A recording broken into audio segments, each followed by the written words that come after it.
Bonjour à tous, bienvenue sur cette nouvelle vidéo, j'espère que vous allez bien. Moi ça va super, je suis enfin en vacances. Aujourd'hui je vais pouvoir vous faire le bilan de mes premières semaines de prépa. Ça fait déjà 6 semaines que je suis en prépa, officiellement.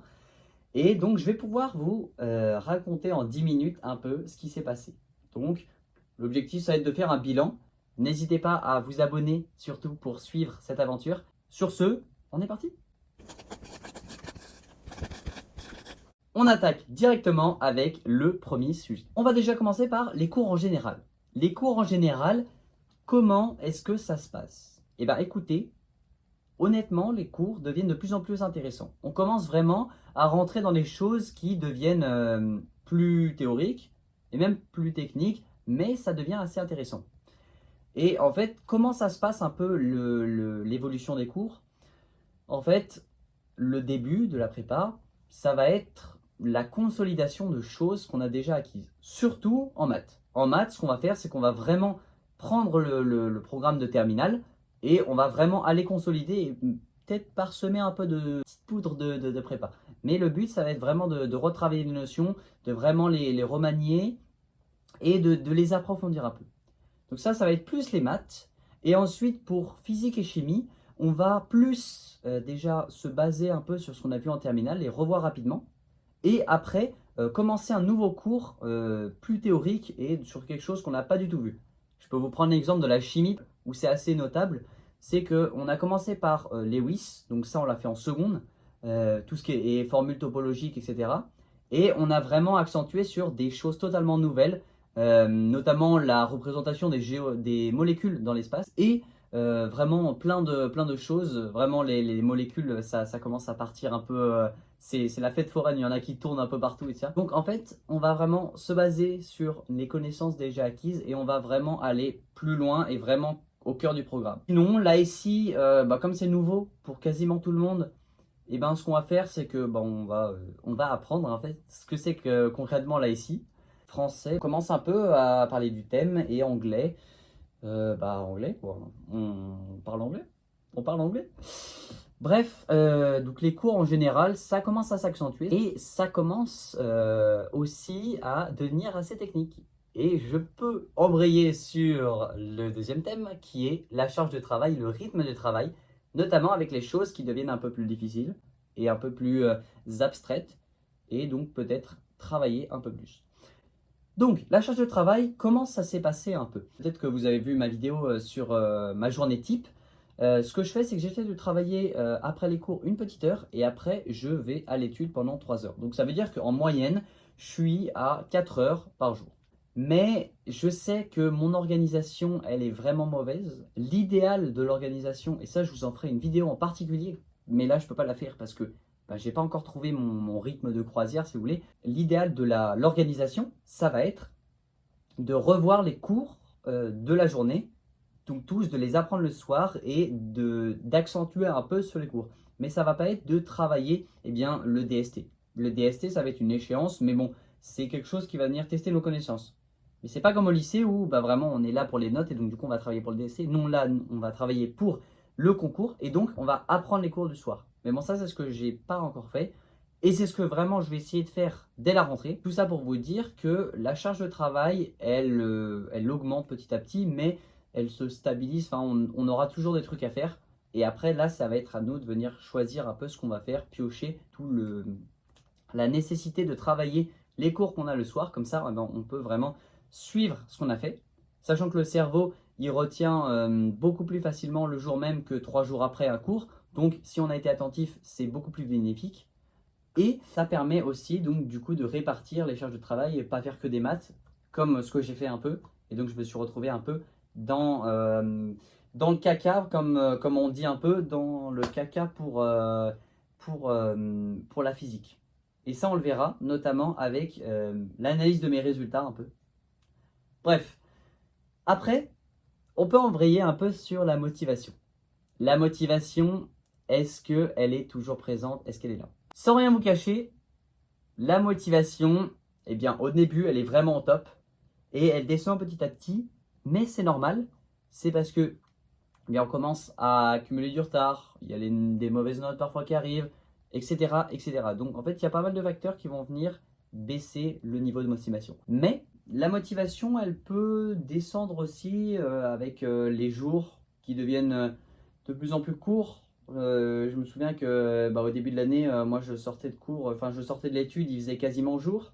Là, je rentre à l'étude, il fait quasiment nuit. Donc, et c'est assez déprimant en fait, tu rentres dans la salle le matin, il fait nuit, tu ressors, il fait nuit, quoi. Donc, tu as la motivation qui peut baisser à cause de ça. Et aussi, peut-être, et ça c'est vrai, hein, avec le manque de sommeil, si t'es pas, tu travailles trop tard ou tu dors pas bien, ça peut vraiment te ruiner un peu le moral. Donc, la motivation, elle est toujours là, je vous rassure, hein. Moi, je suis hyper motivé. Vraiment, j'ai vraiment envie de progresser pendant cette prépa. Mon but, ça va être de progresser. Mais c'est vrai qu'on peut avoir des baisses de motivation. Et ça, il faut savoir les combler. Ok. Je vais parler aussi des cols et des DST. Alors, les cols et les DST, vraiment, c'est pas du tout comme vous pensez. L'école, c'est une masterclass. C'est une masterclass, je répète. En fait, t'as que des points positifs. Ça te fait réviser ton cours, donc tu es obligé de l'apprendre.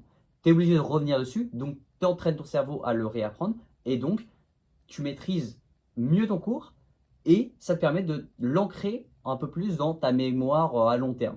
Bon, ça, c'est des termes un peu scientifiques.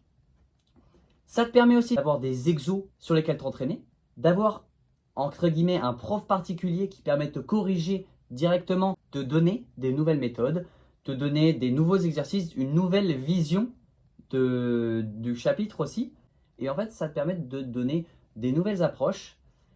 Et donc, c'est vraiment que positif. Et ça te permet aussi de voir ton réel niveau sur le chapitre sur lequel tu es interrogé. À la fin, si tu as 8, tu sais très bien que tu es à chier sur ce chapitre et que pendant les vacances, c'est ça que tu vas devoir bosser. Donc, vraiment, c'est que positif. Encore une fois, on ne travaille pas pour les notes, on travaille pour nous, on travaille pour les concours. Et donc, ça va vraiment te dire, ok, il y a ça qui ne va pas. Ça, c'est super bien, mais ça va pas. Donc, tu vas travailler ça. Lui, il est bien, donc tu peux le laisser un peu de côté. Et tu vas vraiment te focus sur ce qui ne va pas. Les DST, c'est un peu la même chose, sauf que au lieu de prendre un petit chapitre et au lieu que ça soit en 1 heure, ça va être en 4 heures, en général. Et ça va être sur plusieurs chapitres en même temps. Donc, ça va te permettre encore une fois de réapprendre des chapitres, te réentraîner dessus, avoir des nouveaux exercices, avoir une correction et savoir si tu maîtrises ou pas ces chapitres et est-ce que tu vas devoir repasser dessus. J'espère que je suis clair, mais vraiment, les DST et l'école, c'est vraiment quelque chose que vous devez comprendre. C'est vraiment un entraînement et c'est pas, j'ai eu 8 au DST, vraiment, c'est fini. Non, en fait, ça veut dire, ok, j'ai eu 8 au DST, ça veut dire quoi? Ça veut dire que je connais pas ce chapitre, je le maîtrise pas assez, j'ai pas compris la notion, donc je vais le réviser. Et comme ça, la prochaine fois que j'aurai ça, hop, je saurai faire. Et ça, c'est un exemple typique pour la colle. En chimie, par exemple, j'ai eu un exercice sur calculer la masse molaire des isotopes d'un élément. Bizarrement, je ne savais pas trop faire. Le prof m'a réexpliqué. À la fin de la colle, c'était nickel. Et qu'est-ce qui s'est passé? Au DST suivant, DST de chimie, il y avait quoi comme question? Calculer la masse molaire des isotopes. Et donc, comme j'avais compris, je l'ai fait. Et le prof a dit, il y a les 3 quarts de la classe qui n'ont pas réussi. Et moi, j'étais dans le quart. Pourquoi? Parce que grâce à la colle, j'avais pu apprendre et j'avais pu comprendre quelque chose que je n'aurais pas compris sinon. Et donc, c'est vraiment bénéfique. Il faut vraiment que vous compreniez que c'est quelque chose qui est vraiment bénéfique pour vous. Et sur ce, on peut rapidement passer à quelques notions diverses, comme je l'ai appelé sommeil, sport. Sport, j'essaie d'en faire au moins 2-3 fois par semaine, sachant qu'on a cours de sport le lundi. J'essaie de faire un petit foot le mercredi, si on peut. Et parfois un peu d'escalade. On a la chance d'avoir un mur d'escalade, donc j'essaie de m'entraîner. Je sais que je suis pas super fort et c'est quelque chose qui m'attire. Et sinon, sommeil, pour terminer, je suis quelqu'un qui dort beaucoup. De base, j'aime beaucoup dormir et là, ça fait un peu mal. Je sais pas si ça se voit, mais je suis KO. Genre, aujourd'hui, pendant les cours, vraiment, enfin pas pendant les cours, en vrai ça allait, mais pendant, dans le métro, là en rentrant, vraiment j'avais les yeux qui se fermaient tout seuls. Et ce soir, ça va dormir 11 heures. 11 heures, mon gars. Ça a bien profité ce soir. Hein. Bref, pour vous dire que bah, je dors en moyenne entre 7 et 7h30, 7h30 par nuit. Ça va. Il est temps de conclure, je pense, ça fait déjà 20 minutes. J'espère que vous avez pu prendre du plaisir. J'espère que vous avez pu apprendre aussi beaucoup de choses. J'espère que je m'exprime mieux. J'ai l'impression de m'exprimer un peu mieux, d'être un peu plus chill. J'espère que bah, ça rend les vidéos un peu plus dynamiques. Sur ce, je vous attends pour les prochaines vidéos. N'hésitez pas encore à vous abonner. Et j'espère que vous êtes restés jusqu'au bout. Ah, si vous êtes restés là, sachez que vous êtes des boss. On se retrouve pour une prochaine vidéo. Et n'hésitez pas à vous abonner aussi pour la vidéo FAQ. Ça, c'est quelque chose, je pense que vous allez vraiment kiffer. Donc, j'espère que le contenu que je vous propose est bénéfique pour vous. Je vous souhaite de très bonnes vacances. Profitez bien, vraiment reposez-vous. Travaillez un peu aussi, c'est important. Et on se voit à la prochaine. Salut les gars.